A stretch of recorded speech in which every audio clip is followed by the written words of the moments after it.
जी कैफ 7 आज के लेक्चर का आगाज करते हैं। Lecture number 55। कल के लेक्चर में हमने क्या स्टडी किया था? चैप्टर 10 था हमारा। स्टडी कर रहे थे हम इन्वेस्टमेंट इन एसोसिएटेड कंपनी। कल के लेक्चर में हमने पढ़ा इन्वेस्टमेंट क्या होती है, फिर पढ़ा एसोसिएटेड कंपनी क्या होती है, फिर पढ़ा इन्वेस्टमेंट इन एसोसिएटेड कंपनी के लिए कंडीशन कौन सी जरूरी है। असाइनमेंट दी गई थी, आज असाइनमेंट को डिस्कस करेंगे और फिर स्टडी करेंगे इन्वेस्टमेंट इन एसोसिएटेड कंपनी के लिए क्या कंडीशंस पूरी होना जरूरी है। अगर एक कंपनी अपनी एसोसिएटेड कंपनी में इन्वेस्टमेंट करना चाहती है, क्या कंडीशंस पूरी होना जरूरी हैं, ये स्टडी करेंगे। और फिर investment of a company to be held in its own name, ये भी बताने की बात थी।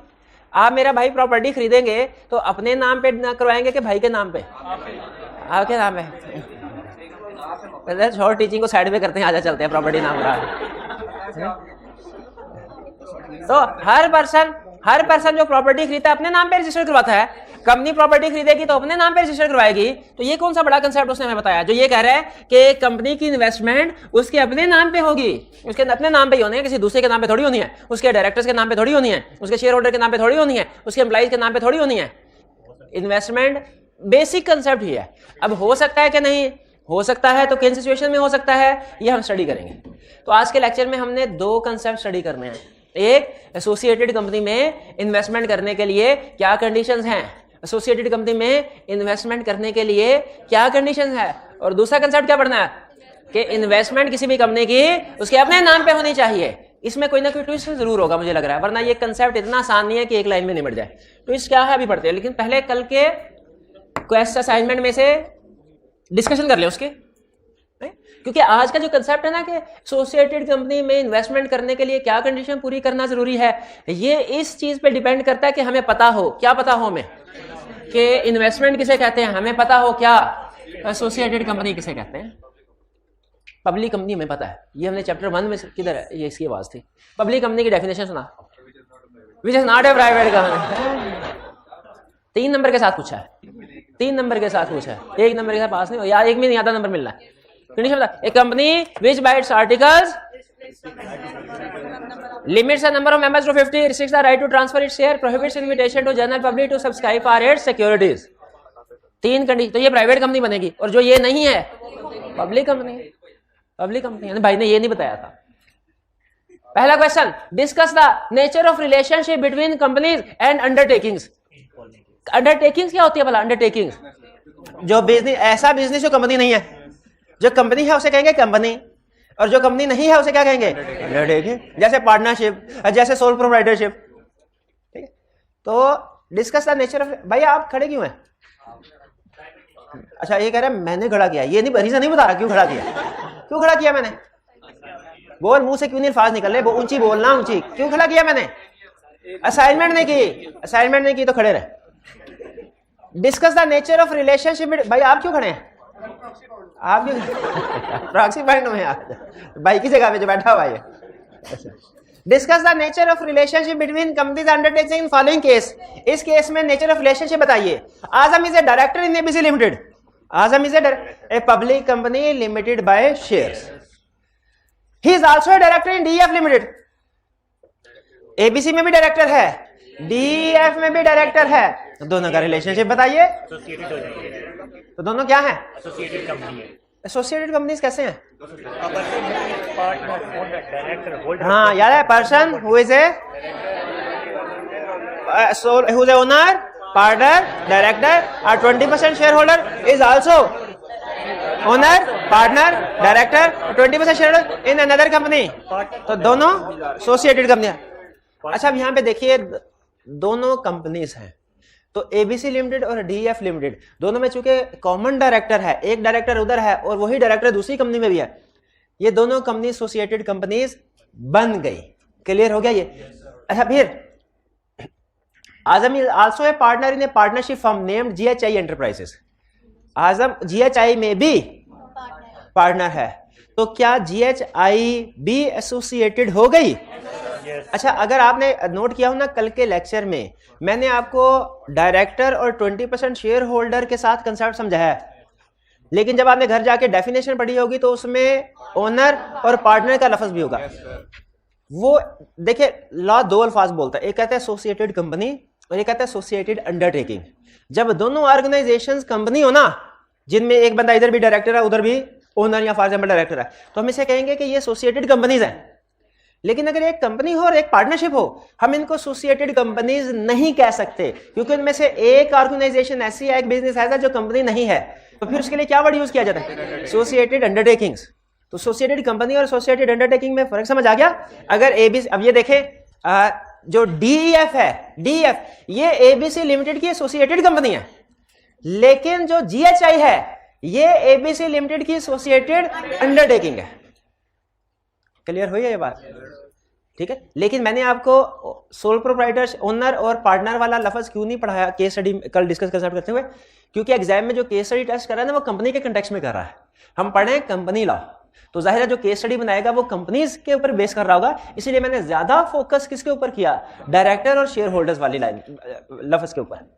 लेकिन जब डेफिनेशन आप याद करेंगे तो उसमें आप ओनर और पार्टनर का लफ्ज भी याद करेंगे। जब हेडिंग पढ़ने होंगे तो उसमें आप एसोसिएटेड कंपनी और एसोसिएटेड अंडरटेकिंग दोनों को लिख रहे, याद कर रहे होंगे। क्लियर हुई ये बात? क्वेश्चन 1 इसमें, क्वेश्चन 1 में कोई प्रॉब्लम? क्वेश्चन 2 में है discuss the nature of relationship between companies undertaking. अब अंडरटेकिंग का वर्ड किस लिए यूज कर रहा है? कि हो सकता है कि दूसरी ऑर्गेनाइजेशन कंपनी ना हो, वो कोई पार्टनरशिप या सोल प्रोप्राइटरशिप हो। Babar is director in ABC limited and he is also owner of more than 20% shares of JKL private limited. तो वो मेरा तो ख्याल है पब्लिक कंपनी की एसोसिएटेड पब्लिक की होगी, प्राइवेट कंपनी हो ही नहीं सकती।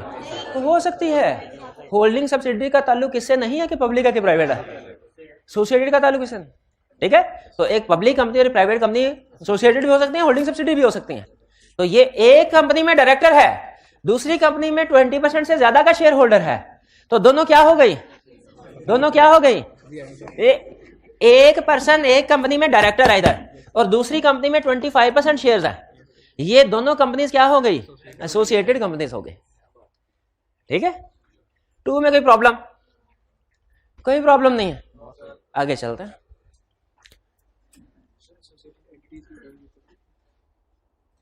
Question 3 discuss the nature of relationship between companies in each of the following case. A, ABC limited is holding company of DEF limited and KLM limited. कौन? ABC और DEF क्या है? ABC और KLM, ठीक है, होल्डिंग सब्सिडियरी। और DEF और KLM ये भी एसोसिएटेड, किस वजह से? Under common management and control. तो ये तीनों आपस में एसोसिएटेड कंपनीज हैं, ये तीनों आपस में एसोसिएटेड कंपनीज हैं। B, national investment trust owns 25% shares in ABC Limited and 30% shares in XYZ Limited. हाँ, shares held by nominee director, independent director, national investment trust, CDC. ये एसोसिएटेड का स्टेटस डिटरमिन करने के लिए यूज नहीं होते। कौन कौन सी चीजें यूज नहीं होती एसोसिएटेड का स्टेटस डिटरमिन करने के लिए? Independent director, nominee director, shares held by national investment trust, shares held by CDC. तो यहां पे नेशनल इन्वेस्टमेंट ट्रस्ट के पास शेयर्स हैं, तो ये दोनों नेशनल इन्वेस्टमेंट ट्रस्ट और एबीसी लिमिटेड एसोसिएटेड कंपनी हुई क्या? क्यों नहीं हुई? नेशनल इन्वेस्टमेंट ट्रस्ट एक्सेप्शन है। नेशनल इन्वेस्टमेंट ट्रस्ट और एक्सवाईजेड लिमिटेड एसोसिएटेड हुई? नहीं हुई। क्यों? एक्सेप्शन है national investment trust. ABC limited और एक्सवाईजेड लिमिटेड एसोसिएटेड हुई? क्यों नहीं हुई? जी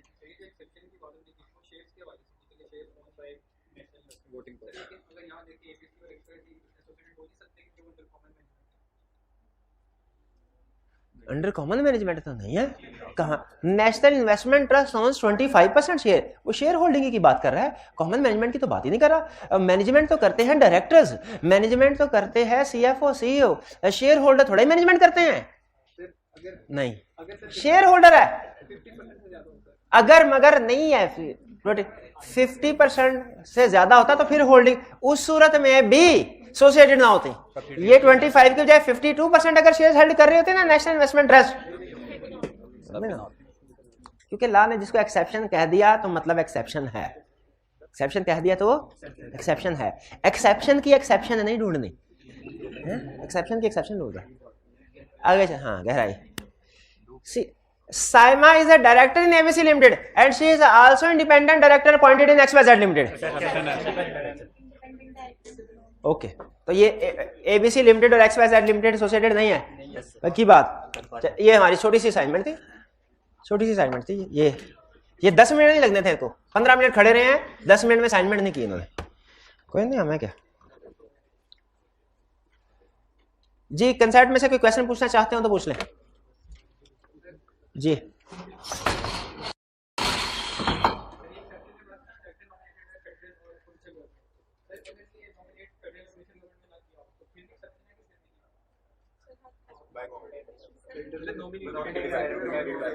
हाँ जी, नॉमिनी डायरेक्टर में क्या लिखा है? हाँ, director nominated federal government, provincial government. हाँ जी, तो ये एक्सेप्शन है। अगर इसके अलावा किसी बॉडी कॉर्पोरेट नॉमिनेट कर दिया हो तो फिर वो एक्सेप्शन नहीं है, क्योंकि लॉ ने क्लियरली बता दिया कि nominated director by government. Director आपको पता है गवर्नमेंट भी नॉमिनेट कर सकती है, बॉडी कॉर्पोरेट भी नॉमिनेट कर सकती है। चलिए अब आज के कंसेप्ट की तरफ चलें। ये एग्जाम में इस चैप्टर में से पास्ट में सबसे ज्यादा पूछा जाने वाला कंसेप्ट है। पहले से इसलिए बता रहा हूं, अटेंटिव होकर सुने आप।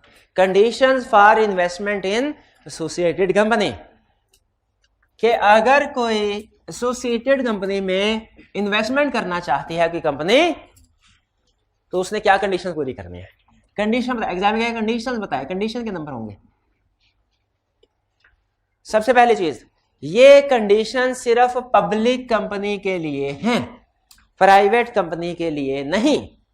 ये कंडीशन सिर्फ पब्लिक कंपनी के लिए है। अच्छा, एक है इन्वेस्टिंग कंपनी, एक है इन्वेस्टी कंपनी। दोनों में फर्क होता है। इन्वेस्टिंग कंपनी का मतलब क्या है? इन्वेस्टमेंट कर रही है। इन्वेस्टी का मतलब क्या है? जिसमें इन्वेस्टमेंट।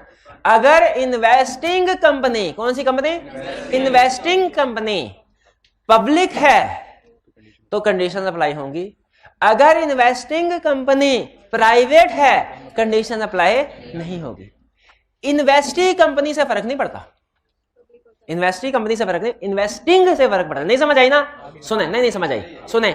अगर एबीसी लिमिटेड पब्लिक कंपनी है, वो किसी दूसरी पब्लिक कंपनी में एबीसी लिमिटेड डीईएफ लिमिटेड में इन्वेस्टमेंट करना चाहती है, दोनों एसोसिएटेड है, अब सारी कंपनी एसोसिएटेड होंगी, क्या कंडीशन पूरी करनी है? एबीसी लिमिटेड डीईएफ लिमिटेड में इन्वेस्टमेंट करना चाहती है, कंडीशन पूरी करनी है। यस, क्यों? एबीसी लिमिटेड एक पब्लिक कंपनी है।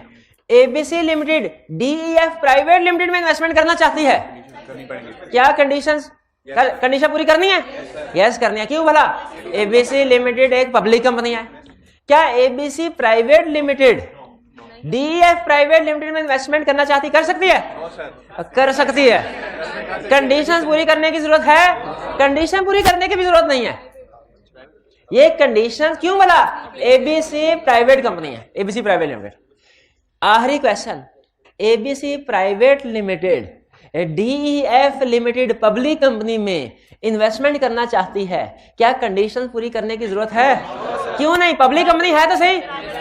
हाँ, जिसने इन्वेस्टमेंट करनी है वो प्राइवेट कंपनी है। तो यहाँ पे ये कंडीशंस हैं एप्लीकेबल पब्लिक कंपनी के ऊपर, यानी इन्वेस्टमेंट करने वाली, लोन देने वाली, शेयर्स खरीदने वाली कंपनी, जिसने पैसे अदा करने हैं, वो कंपनी अगर पब्लिक है फिर ये कंडीशन अप्लाई होंगी। अगर इन्वेस्टमेंट करने वाली कंपनी प्राइवेट है, कंडीशन अप्लाई नहीं होगी। ये बात समझ आ गई? ये केस स्टडी ना, पब्लिक प्राइवेट में आपने घूमना है, आपने कहना है ये प्राइवेट आ गया, प्राइवेट के ऊपर तो अप्लाई नहीं होती कंडीशंस, एक्सेप्शन है। हालांकि वो जिस कंपनी में इन्वेस्टमेंट की जा रही है ना, वो प्राइवेट है। जो कंपनी इन्वेस्टमेंट कर रही है वो पब्लिक है। फिर एग्जामिनर कमेंट्स में आएगा इन्वेस्टमेंट करने वाली कंपनी पब्लिक थी, इसमें कंडीशन आने थे। भाई क्लियर हुआ? ये पहला ट्विस्ट था इस कंसेप्ट में, पब्लिक और प्राइवेट का। ये क्लियर हो गया, इसका ध्यान रखना है आपने। आगे चलते हैं। रिक्वायर्ड कंडीशंस क्या है इन्वेस्टमेंट करने के लिए? पहली कंडीशन, भाई स्पेशल रेजोल्यूशन पास करो, स्पेशल रेजोल्यूशन पास करो। अच्छा, ये तो हमने लोन टू डायरेक्टर्स में भी पढ़ा था ना, कि डायरेक्टर्स को लोन देना है तो कमीशन से इजाजत लेनी पड़ेगी। सही कह रहा है? गलत कह रहा है। लिस्टेड कंपनी के केस में इजाजत लेनी पड़ेगी, और स्पेशल रेजोल्यूशन हर केस में पास करनी पड़ेगी। लोन टू डायरेक्टर का कंसेप्ट याद आया? तो ये लेकिन कौन सा है? Loan to associated company, investment in associated company. कह रहा है इसके लिए भी स्पेशल रेजोल्यूशन पास करो, और जो स्पेशल रेजोल्यूशन जब पास करोगे ना उसमें इन्वेस्टमेंट की टर्म्स एंड कंडीशन लिखी होनी चाहिए।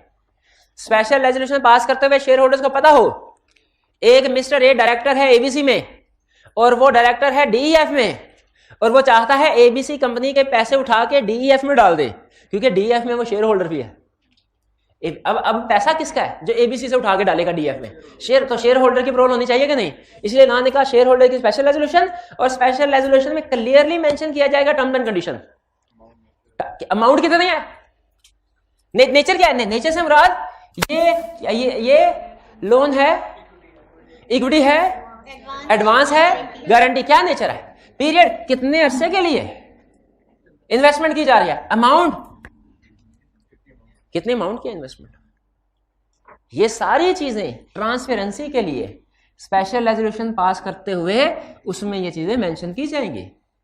और अगर एक दफा स्पेशल रेजोल्यूशन पास हो गई, बाद में नेचर चेंज करनी है या पीरियड चेंज करना है या अमाउंट चेंज करनी है, किसी भी किस्म की चेंज करनी है, वो चेंज भी कैसे होगी? स्पेशल रेजोल्यूशन से।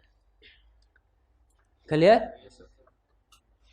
ये तो वो कंडीशंस हैं जो हर केस में पूरी करने हैं, जो अब वो कंडीशन जो उस सूरत में पूरी करनी है अगर investment in the form of loan हो। Investment in the form of, अगर इन्वेस्टमेंट लोन की शक्ल में हो तो मजीद कुछ रिक्वायरमेंट्स पूरी करनी है।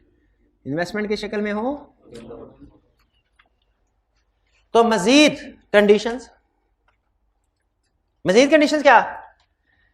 एग्रीमेंट, रिटर्न एग्रीमेंट होगा। जैसे बैंक से लोन लेते हैं रिटर्न एग्रीमेंट नहीं होता, तो कंपनी से दूसरी कंपनी लोन ले रही है, रिटर्न एग्रीमेंट होगा। उस रिटर्न एग्रीमेंट में टर्म्स एंड कंडीशन लिखी जाएंगी। अच्छा, ये टर्म्स एंड कंडीशन ये ना समझे कि दोबारा लिखी जाएंगी। यहां पे टर्म्स एंड कंडीशन इन्वेस्टमेंट की नेचर वगैरह की थी, यहां पे टर्म्स एंड कंडीशन लोन के हिसाब से होंगी। सिक्योरिटी के तौर पे कोई चीज है कि नहीं है, रेट ऑफ इंटरेस्ट क्या एग्री हुआ। यहां पे रिटर्न ऑन इन्वेस्टमेंट का क्या मतलब है? Rate of interest. ये रिटर्न ऑन इन्वेस्टमेंट का यहां पे क्या मतलब है? तो रेट ऑफ इंटरेस्ट एग्रीमेंट में लिखा होना चाहिए, बिल्कुल लिखा होना चाहिए। ठीक है, कह रहा है रिटर्न ऑन इन्वेस्टमेंट जो इंटरेस्ट होगा शैल not be less then borrowing cost of investing company. कोई इन्वेस्टिंग कंपनी की बोरोइंग कॉस्ट से कम नहीं होगा। एक पब्लिक कंपनी ने दूसरी कंपनी को लोन दिया, खुद लोन उठाया, एबीसी ने डीईएफ को लोन दिया, एबीसी ने एमसीबी से लोन उठाया है 10% रेट ऑफ इंटरेस्ट पे, वो डीईएफ को 8% रेट ऑफ इंटरेस्ट पे लोन दे रही है? उसकी अपनी बोरोइंग कॉस्ट 10% है, 8% पे कैसे दे सकती है? 10 पे भी दे सकती है, 10 से नीचे नहीं दे सकती। यही समझा रहा है कि return on investment shall not be less then borrowing cost of entity. Borrowing cost का मतलब क्या है? इन्वेस्टिंग कंपनी ने जिस रेट ऑफ इंटरेस्ट पे खुद लोन उठाया है, जो रेट ऑफ इंटरेस्ट वो खुद पे कर रही है, इन्वेस्टमेंट करने वाली कंपनी आगे लोन देगी उससे ज्यादा या उसके बराबर ही रेट ऑफ इंटरेस्ट, उससे कम नहीं। भाई ऐसा कभी होता है कोई बिजनेस जो है 10 रुपए की चीज लाके 8 रुपए की बेच दे, 10 की 12 की बेचते हैं, 10 की 10 की बेच सकते हैं, 10 की 8 की थोड़ी बेच सकते हैं। तो उसी तरह रेट ऑफ इंटरेस्ट देते हैं, आपको देते होंगे, हमें नहीं देते भाई, और अल्लाह का शुक्र है हमें नहीं देते। तो जो रेट ऑफ इंटरेस्ट है वो जिस रेट ऑफ इंटरेस्ट पे उठाया लोन, अब आगे अगर लोन देना है उससे कम पे थोड़ी देंगे, उससे ज्यादा पे या उसके बराबर ही देंगे। और फिर अगली बात वो कह रहा है ये भी ना समझो कि इंटरेस्ट रिकवर नहीं करवाएंगे, हम तो इतनी सख्ती के साथ इंटरेस्ट रिकवर करवाएंगे कि क्या कोई बैंक रिकवर करवाता होगा। यानी इंटरेस्ट यानी return shall be recovered on regular basis. जो भी एग्रीमेंट में तय हुआ है कि इंटरेस्ट मंथली या क्वार्टरली बेस पे किया जाएगा तो क्वार्टरली पे किया जाएगा। ये डायरेक्टर ने, इन्वेस्टमेंट करने वाले डायरेक्टर्स ने जिन्होंने रेजोल्यूशन सबमिट करवाई है, उनकी जिम्मेदारी होती है। आगे लिखा भी हुआ है due diligence bye directors. Directors due diligence करेंगे इसकी। अब ये ड्यू डिलीजेंस क्या वाला है? ड्यू डिलीजेंस का मतलब है इन्वेस्टिगेशन करना कि क्या हमें इस कंपनी को लोन देना चाहिए, क्या ये कंपनी लोन को रीपे कर पाएगी, क्या इसकी फाइनेंशियल कंडीशन ऐसी है लोन की रीपेमेंट कर दे। इसे कहते हैं ड्यू डिलीजेंस। ड्यू डिलीजेंस का मतलब क्या है? Investigation. In short due diligence का मतलब क्या है? इन्वेस्टिगेशन करना। तो डायरेक्टर्स की जिम्मेदारी है कि जिस कंपनी को लोन दे रहे हैं उसकी इन्वेस्टिगेशन करे कि वाकई वो कंपनी जरूरतमंद है, हम उसकी फाइनेंशियल पोजीशन इतनी अच्छी है कि कल को हमें लोन को रीपे भी कर देगी, टाइमली बेसिस पे इंटरेस्ट को पे करती जाएगी। कहीं ऐसा तो नहीं है कि आज लोन दे कल को ये कंपनी भाग जाए। ये ड्यू डिलीजेंस है। तो ड्यू डिलीजेंस करेंगे डायरेक्टर्स, ठीक है। और डायरेक्टर्स ये बताएंगे कि जिस कंपनी में हम लोन दे रहे हैं जिस कंपनी को, वो इस काबिल है कि लोन को रीपे कर सके और लोन के साथ इंटरेस्ट को भी रीपे कर सके। लेकिन अगर कंपनी ने जिस कंपनी को लोन दिया गया उसने इंटरेस्ट पे नहीं किया तो डायरेक्टर्स लायबल हो जाएंगे। कौन से डायरेक्टर? इन्वेस्टमेंट करने वाले, इन्वेस्टिंग कंपनी के डायरेक्टर जिन्होंने ड्यू डिलीजेंस की थी। ड्यू डिलीजेंस, भाई बात समझ आई ना? ड्यू डिलीजेंस आपको अच्छी लगी है, पसंद आया ना? ड्यू डिलीजेंस का मतलब क्या होता है? किसी को लोन देने से पहले इन्वेस्टिगेशन करना, क्या ये इस काबिल है कि लोन को रीपे कर दे, क्या इस काबिल है इंटरेस्ट को रिकवर करता रहे, हमें रिसीव करवाता रहे इंटरेस्ट। ड्यू डिलीजेंस किसने करनी है? और अगर बाद में ये ड्यू डिलीजेंस गलत साबित हो जाए, इंटरेस्ट कौन पे करेगा? बताया था ना, इतनी सख्ती से इंटरेस्ट रिकवर करवाएंगे क्या बैंक करवाता होगा। उसने कहा भाई रेगुलरली रिकवर करवाएंगे, ड्यू डिलीजेंस होगी, और अगर इंटरेस्ट नहीं मिलता तो डायरेक्टर्स को पकड़ेंगे, निकाल इंटरेस्ट है। तुमने कहा था ये बहुत अच्छी कंपनी है, मैं उस कंपनी में भी डायरेक्टर हूं, मैं इंश्योर करूंगा, तो इंश्योर करो पेमेंट ऑफ इंटरेस्ट। रिजाइन कर दे पहले। भाई ये बात समझ आई आपको? कंडीशन, इन्वेस्टमेंट कंपनी की कंडीशन याद रखिए। इन्वेस्टमेंट कंपनी की कंडीशंस दो तरह से होगी। एक होगी जो लाजमी आपने लिखनी है और दूसरी भी लाजमी लिखनी है, लेकिन इफ करके। अब एग्जाम में इसमें ट्विस्ट सुने। अब पहले पब्लिक और प्राइवेट का ट्विस्ट बता दिया ना एग्जाम पॉइंट ऑफ, जिसके मार्क्स डिडक्ट होंगे। देखिए ये जो टिप्स आपको बताई जाती है ना, काम की यही टिप्स होती है, वरना तो घर से भी पढ़ के आप याद रटाई लगाना वो तो वो भी कर सकते हैं। लेकिन जो एग्जामिनर के जो दाव पेज तरीका वारदात होते हैं ना, वो बताना, वो सीखना असल काम है। पब्लिक और प्राइवेट का बता दिया, अब इसका भी तरीका वारदात सुन लें, इसमें कैसे क्वेश्चन पूछेगा।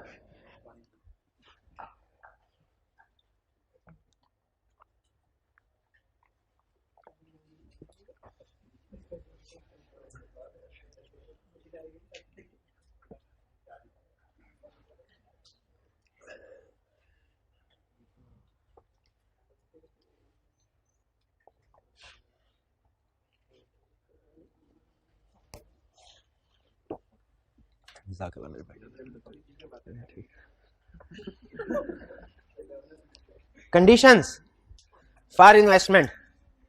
एग्जाम में क्वेश्चन आया, एबीसी और डीईएफ एसोसिएटेड कंपनीज हैं, आपने बताना है लेफ्ट साइड वाली कंडीशन आएगी कि राइट साइड वाली।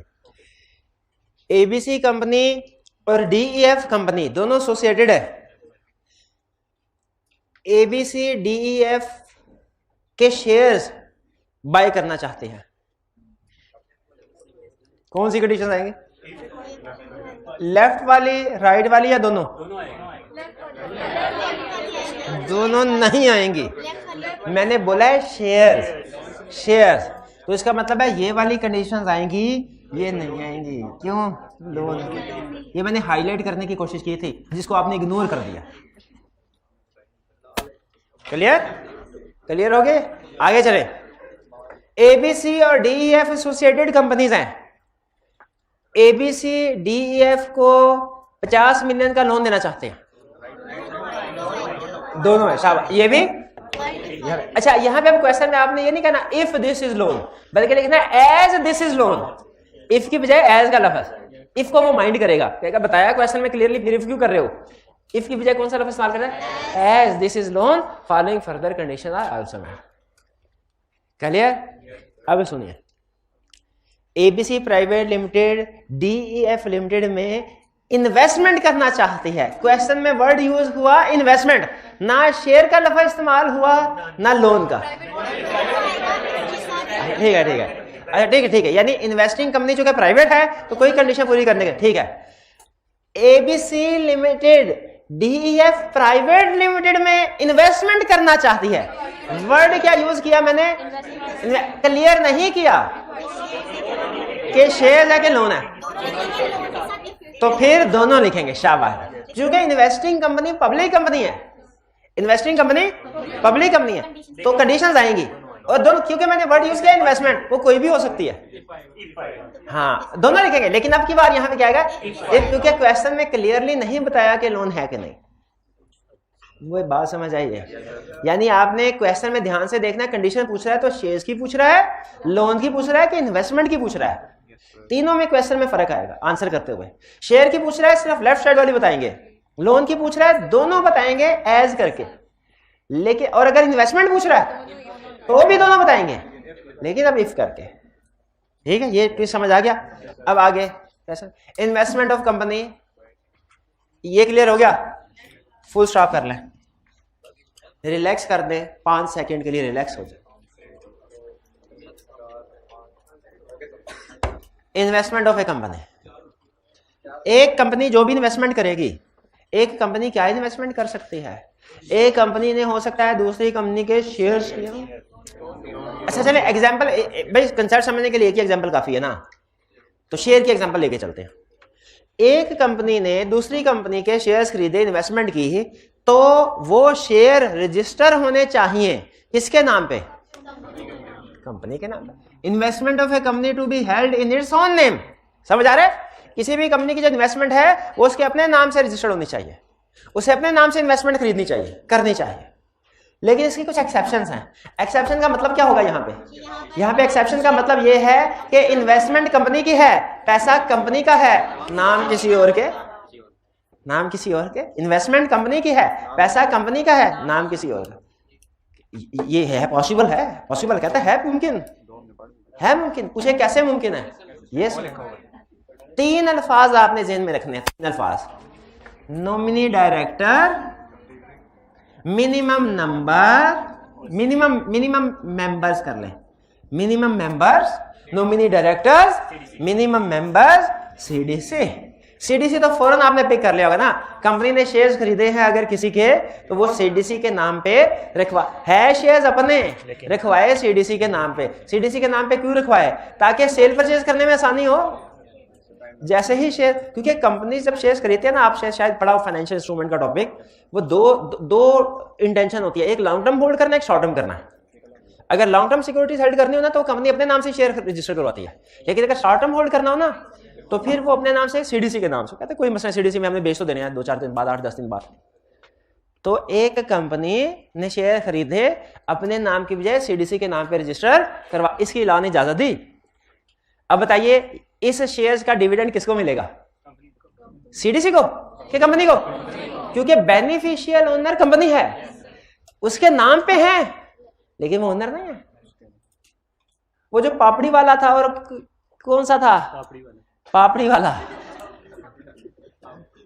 छाबड़ी वाला, वो जिसके अकाउंट में 14 करोड़, 20 करोड़, 2 अरब, 5 अरब रुपए आते हैं, अब उनके अकाउंट में 14-15 करोड़ रुपया है, निकाल 1 रुपया नहीं सीखते। आपको पता है ना, जिसके पैसे थे उन्होंने कहा था कि जो बंदा पैसे डिपॉजिट करवाना जानता है वो उसकी हिफाजत करना भी जानता है, निकलवाने 10 रुपए नहीं निकलवा सकते। क्या वो बेनिफिशियल ओनर था, छाबड़ी वाला? बेनिफिशियल ओनर नहीं था, बेनिफिशियल ओनर नहीं था, बेनिफिशियल ओनर तो कोई और है, तो वो फ्रंटमैन था। तो ये सीडीसी फ्रंट, ये सारे लोग ना, ये सारे लोग, ये सारे फ्रंटमैन है। बैक एंड में बेनिफिशियल ओनर कंपनी ही है, लेकिन इनके नाम पे बैंक अकाउंट जिसके नाम पे है, लेकिन वो बेनिफिशियल ओनर नहीं है। यही कंसेप्ट यहाँ पे, बेनिफिशियल ओनर जो है वो बैक एंड पे, तो ये फ्रंटमैन सीडीसी। समझ आ गया कंसेप्ट? ये तो आप भी कर सकते हैं, शेयर्स खरीदें और अपने नाम के बजाय सीडीसी अकाउंट में रखवा लें। पैसा चाहिए होता है, कोई बात नहीं है, आपको राइट पे चीजें दे देते हैं, हो सकता। चल आगे चलते हैं, नहीं आगे चलते हैं। Investment in another company in the name of nominee director. नहीं कंसेप्ट समझ आया ना? समझाया नहीं अभी? नॉमिनी डायरेक्टर क्या होता है भैया? कंसेप्ट भूल गए आप। कंसेप्ट ये था, एक कंपनी, रिवाइज करवा दो, एक कंपनी जब दूसरी कंपनी के शेयर्स एक्वायर करती है ना, तो शेयर होल्डर बन सकते हैं, लेकिन डायरेक्टर नहीं बन सकती, क्योंकि डायरेक्टर बनने के लिए नेचुरल पर्सन होना जरूरी है, बॉडी कॉर्पोरेट डिस्क्वालिफाइड है। तो अपनी रिप्रेजेंटेशन शो करवाने के लिए बोर्ड ऑफ डायरेक्टर्स में ये कंपनी क्या करती है, कंपनी एक अपने पर्सन को, रिप्रेजेंटेटिव को नॉमिनेट करके उधर भेज देती है। ऐसे पर्सन को कहते हैं नॉमिनी डायरेक्टर, लेकिन ये नॉमिनी बाय गवर्नमेंट वाला नहीं है, ये नॉमिनी बाय बॉडी कॉर्पोरेट है। एग्जांपल बॉडी कॉर्पोरेट लेके चल रहे हैं। अच्छा, लेकिन जैसे ही ये बंदा उस दूसरी कंपनी के बोर्ड ऑफ डायरेक्टर्स में मीटिंग को अटेंड करने के लिए गया, उन्होंने कहा खबरदार इधर नहीं आना। क्यों? क्योंकि डायरेक्टर बनने के लिए शेयर होल्डर होना भी जरूरी है। होने का एक्सेप्शन, एक्सेप्शन नॉमिनी डायरेक्टर की एक्सेप्शन याद आई, एक्सेप्शन डायरेक्टर, ठीक है। लेकिन कुछ कंपनीज में ना, कुछ कंपनीज में आर्टिकल्स में लिखा होता है कि क्वालिफिकेशन शेयर्स होना जरूरी है। जो भी बंदा डायरेक्टर्स का इलेक्शन लड़ना चाहता है उसके पास क्वालिफिकेशन शेयर्स का मतलब है वो मिनिमम नंबर ऑफ शेयर जो किसी भी पर्सन के पास होना जरूरी है ताकि वो डायरेक्टर्स का इलेक्शन लड़ सके। तो इस सिचुएशन में अगर जिस बंदे को डायरेक्टर बना के भेजा जा रहा है उसको क्वालिफिकेशन शेयर्स की जरूरत है, बताइए वो बंदा जो डायरेक्टर बन के जा रहा है एबीसी कंपनी के बिहाफ पे, वो अपने पैसों से शेयर्स खरीदेगा? नहीं, वो कहेगा मैं तो अपने काम से जा नहीं रहा, कंपनी के काम से जा। तो कंपनी क्या करेगी? कुछ शेयर्स अपने उसको ट्रांसफर कर देगी, तो वो तो भाग नहीं जाएगा। नहीं, जो कंपनी शेयर ट्रांसफर करना जानती है उसकी हिफाजत करना भी जानती है, वो भागने नहीं देते। इसके 2-3 तरीके लीगल होते हैं, मैं उस तरफ नहीं जा रहा, सिलेबस से बाहर है। लेकिन वो बंदा अपनी मर्जी से सेल नहीं कर सकता। हाँ, उसका एक जॉइंट शेयर होल्डर, वो जो शेयर ट्रांसफर किए जाते हैं ना वो कंपनी और उस नॉमिनी डायरेक्टर दोनों के नाम पे ट्रांसफर किए जाते हैं। अब वो अकेला बंदा जो है वो इसको सेल नहीं कर सकता, लेकिन शेयर होल्डर है, जॉइंट शेयर होल्डर है ना, शेयर होल्डर। तो इस तरह के 1-2 तरीके हैं। बहरहाल नॉमिनी डायरेक्टर की बात समझ आ गई। अच्छा, मुझे ये बताइए, आपने होली ओन्ड सब्सिडरी का कंसेप्ट पढ़ा हुआ है? ये होली ओन्ड सब्सिडरी कौन सी होती है? एक ऐसी कंपनी जिसके पास दूसरी कंपनी के 100% शेयर्स हों। क्या ऐसा पॉसिबल है? अच्छा, सोच के जवाब दीजिएगा। क्या ऐसा पॉसिबल है कि एबीसी लिमिटेड के पास डीईएफ लिमिटेड के 100% शेयर्स हों? इस पॉसिबल है, लेकिन इसमें एक लॉ वायलेट हो रहा है, एक रिक्वायरमेंट वायलेट हो रही है। कौन सी requirement? Minimum number of member. DEF चूंकि एक पब्लिक कंपनी है तो अगर अनलिस्टेड है, फर्स्ट करें अनलिस्टेड है, तो उसके कम से कम 3 मेंबर होने चाहिए। होली ओन्ड सब्सिडरी का मतलब है कि उसके 100% शेयर्स एबीसी ने ले लिए। तो अगर देखा जाए तो डीईएफ का एक ही मेंबर है, एबीसी लिमिटेड, हालांकि लॉ कहता है उसके 3 मेंबर होने चाहिए। अब एबीसी क्या करेगी? जिस तरह नॉमिनी डायरेक्टर को शेयर ट्रांसफर किए थे तो यूं समझ लीजिए नॉमिनी मेंबर को ट्रांसफर कर देंगे। यानी अब किसी भी पर्सन को 10, 15, 20 शेयर ट्रांसफर कर दिए, दूसरे को भी 15, 20 शेयर ट्रांसफर कर दिए। किस लिए? ताकि number of members, minimum requirement number of members की पूरी हो जाए। लेकिन ये ना समझेगा कि जिसको शेयर ट्रांसफर किए जाएंगे वो शेयर बेच के भाग जाएगा, नहीं, क्योंकि जो इन्वेस्टमेंट ट्रांसफर कराना है हिफाजत करना भी जानता है उसके। तो ये 3 एक्सेप्शंस हैं, ये ज़हन में रखिएगा। सीडीसी ट्रस्टी के तौर पे शेयर होल्ड करती है, ये इसकी एक्सप्लेनेशन है, बेनिफिशियल ओनर नहीं है। इसलिए कहा गया था कि अगर सीडीसी के पास शेयर्स होना तो दूसरी कंपनी, किसी दूसरी कंपनी के, तो वो उसकी एसोसिएटेड या सब्सिडरी नहीं बनती। क्यों नहीं बनती है? उसकी रीजन यहां पे बता रहा है, क्योंकि सीडीसी के पास बेनिफिशियल ओनरशिप नहीं होती, वो दूसरों के बिहाफ पे शेयर होल्ड कर रही होती है। क्लियर? तो बेसिक कंसेप्ट क्या है कि जो कंपनी इन्वेस्टमेंट करेगी उसके अपने नाम पे होगी, लेकिन इसकी एक्सेप्शंस हैं, एक्सेप्शंस पूछेगा एग्जाम में। ये बताइए वो कौन सी सिचुएशन है जिनमें एक कंपनी की इन्वेस्टमेंट तो है लेकिन उसके नाम पे हम कहेंगे 3 सिचुएशन है, nominee director, nominee member, CDC, nominee director, nominee member, CDC. भाई हुआ याद? अच्छा, एक लिस्ट याद करें, पिछली लिस्ट भूल जाती है। हमें ये तो पता चल गया कि 3 केसेस ऐसे हैं जिनमें इन्वेस्टमेंट, कंपनी की इन्वेस्टमेंट किसी दूसरे के नाम पे हो सकती है। एक नॉमिनी डायरेक्टर का केस, किसी को नॉमिनी डायरेक्टर अपॉइंट कराना हो, दूसरा मिनिमम नंबर ऑफ मेंबर्स की रिक्वायरमेंट पूरी करनी हो, और तीसरा सीडीसी। लेकिन ये लिस्ट याद की ना तो एसोसिएटेड कंपनी की एक्सेप्शन वाली लिस्ट भूल गई कि वो 4 एक्सेप्शन कौन से थे?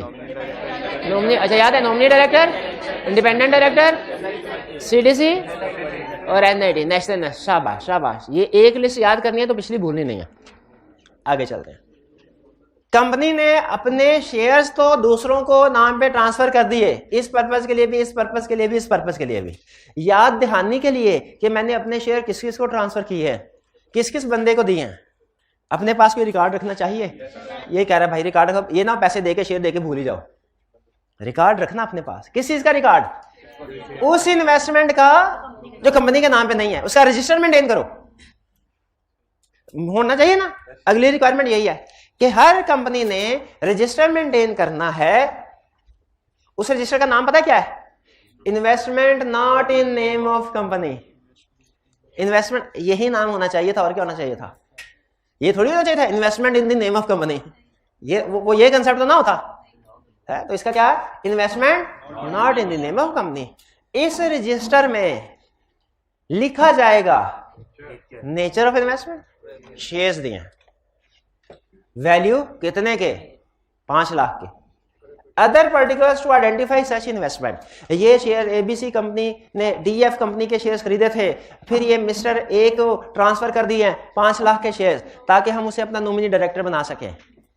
बता दिया, जिसके नाम पे ट्रांसफर किया उसका नाम भी दिया, जिस कंपनी में डायरेक्टर बना के बेचा वो भी, ताकि कल को आइडेंटिफाई कर सके, ढूंढते ना रहे कि इन्वेस्टमेंट यही रखी थी, किधर गई। पता चल जाए भाई इन्वेस्टमेंट रखी है, खरीदी थी, यही रखी, फिर उसके बाद ट्रांसफर कर दी थी किसी और को, किसी और के नाम पे ट्रांसफर कर दिया था। तो ये सारे पर्टिकुलर्स किस में लिखने हैं? Register of investment not in the name of company. कौन कौन से पर्टिकुलर्स लिखने हैं? Nature, value, other particular. अच्छा, पता नहीं क्या मसला है, मैं जब एक लिस्ट को याद करता हूं मुझे दूसरी लिस्ट भूल जाती है। जब मैंने ये याद किया ना कि register for investment not in the name of company में क्या क्या पर्टिकुलर्स आएंगे, मैंने याद किया कि उसमें नेचर, वैल्यू, अदर पर्टिकुलर्स। तो मुझे पर्टिकुलर्स भूल गए जो कि investment in the form of loan में लिखने थे। अगर investment in the form of loan हो उसमें क्या करें? रिटर्न एग्रीमेंट है, terms and condition. For example कौन सी term and condition? Period, purpose, interest, rate, return on investment, और फिर एक return on investment shall not be less than borrowing cost, shall be recovered regularly, due diligence by directors। और अगर interest की recovery नहीं होती डायरेक्टर्स लायबल होंगे। तो ये एक लिस्ट याद करते हुए दूसरी लिस्ट को भूल नहीं जाना, ठीक है। एसोसिएटेड कंपनी की डेफिनेशन को याद करते हुए प्राइवेट कंपनी की डेफिनेशन को भूल नहीं जाना, ठीक है। नहीं, एक ही नहीं याद करनी, एक से नहीं पास होंगे। अच्छा, इसके बाद इंस्पेक्शन। क्या इस रजिस्टर की इंस्पेक्शन हो सकती है? इसकी क्या उस रजिस्टर की भी इंस्पेक्शन हो सकती थी? परेशान हो गए क्योंकि पता चल गया अब आपको। इस रजिस्टर की क्या, उसकी भी, उसकी किसकी, तो कौन सा रजिस्टर था? Minutes of board meetings, minutes of general meeting की इंस्पेक्शन हो सकती थी, उसकी कॉपी भी मिल सकती थी। किसको? मेंबर्स को। अगर इंस्पेक्शन करनी है 7 दिन के बाद आओ, और अगर कॉपी लेनी है तो भी 7 दिन के बाद आओ, लेकिन इंस्पेक्शन फौरी करवा दी जाएगी। हर रोज 2 घंटे के लिए रजिस्टर ओपन होता है। कॉपी के लिए पेमेंट करके 7 दिन तक इंतजार करना पड़ेगा, with in 7 days. Copy after लिखा ना, सारा कंसेप्ट गलत हो जाना है, विद इन 7 डेज। चलिए, गुड। इसका मतलब है हम एक रजिस्टर को याद करते हैं तो दूसरे को भी याद रखते हैं। तो यहां पे अब हम रजिस्टर फॉर इन्वेस्टमेंट, बताइए क्या इसको भी इंस्पेक्शन? अच्छा, एक मिनट, एक और भी पेमेंट ऑफ डेट वाला नहीं, register of mortgage and charges. Register of mortgage and charges register maintain करना है कंपनी ने। मेंबर इंस्पेक्ट कर सकते हैं? कर सकते हैं, कर सकते हैं। मेंबर्स के अलावा कोई इंस्पेक्ट कर सकता है? शाबाश शाबाश। क्रेडिटर भी इंस्पेक्ट कर सकते हैं free of charge. Free of charge के पेमेंट के बाद फ्री ऑफ चार्ज मेंबर्स और creditor free of charge inspection कर सकते हैं। अदर पर्सन इंस्पेक्शन कर सकते हैं? अदर पर्सन इंस्पेक्शन कर सकते हैं? कुछ नहीं पता, पेमेंट करके कर सकते हैं आफ्टर पेमेंट, ठीक है। अच्छा, अब आते हैं इंस्पेक्शन ऑफ रजिस्टर की तरफ। और ये कौन सा रजिस्टर है? मेंबर इंस्पेक्शन कर सकते हैं विदाउट फी, कॉपी ले सकते हैं विद इन 7 डे, विद फी। ये तकरीबन वही बात है मिनट्स वाली, या इवन वो register of mortgage and charges वाले। अदर्स, क्या अदर इंस्पेक्शन कर सकते हैं? फी पे करके। नोट फॉर इंस्पेक्शन, ये रूटीन के नोट्स हैं जो किसी भी रजिस्टर की इंस्पेक्शन पे अप्लाई होते हैं।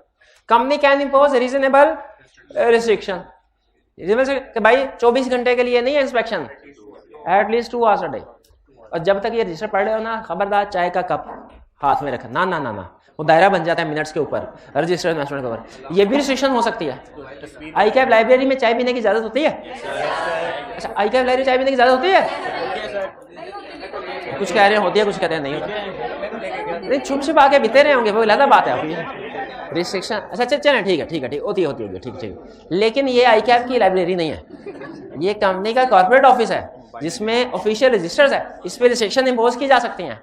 और फिर इफ इंस्पेक्शन इज रिफ्यूज, अगर लॉ ने इजाजत दी हो किसी मेंबर को, किसी क्रेडिटर को, दूसरे लोगों को कि वो कोई रजिस्टर की इंस्पेक्शन कर सकते हैं और कंपनी सेक्रेटरी का इंस्पेक्शन नहीं करवानी मैंने, तो वो बंदा क्या करे? रजिस्ट्रार के पास चला जाए और फिर क्या कहे? और रजिस्ट्रार ऑर्डर करेगा कि फौरी तौर पे इसका इंस्पेक्शन करो। ठीक है, अगर कोई क्रेडिटर ये कहे कि मुझे register for investment not in the name of company, मैं इंस्पेक्ट करना चाह रहा हूं लेकिन कंपनी सेक्रेटरी कह रहा है फीस दो, कंपनी सेक्रेटरी कह रहा है फीस दो, क्रेडिटर ने रजिस्ट्रार के पास जाके रोते हुए कहा कि मैं कंपनी के ऑफिस में गया था, मैंने कहा मुझे register of investment not in the name of company को इंस्पेक्ट करने दो, कंपनी सेक्रेटरी मेरे से पैसे मांग रहा है, तो रजिस्ट्रार कोई ऑर्डर इशू करेगा? हाँ, वो 2 लगाएगा, उसको शाबाश क्यों लगाएगा? पैसे दे भाई, ऐसे दे, वो विदाउट फी मेंबर के लिए है, क्रेडिटर के लिए थोड़ा ही है। ओके, ओ सॉरी सर, मैं समझा कि ये register of mortgage and charges वाला रूल है, ये तो register of mortgage and charges वाला रूल नहीं है, register for investment in not in companies name, ये रूल हो रहा है। इसमें सिर्फ मेंबर्स को फ्री इंस्पेक्शन की इजाजत है।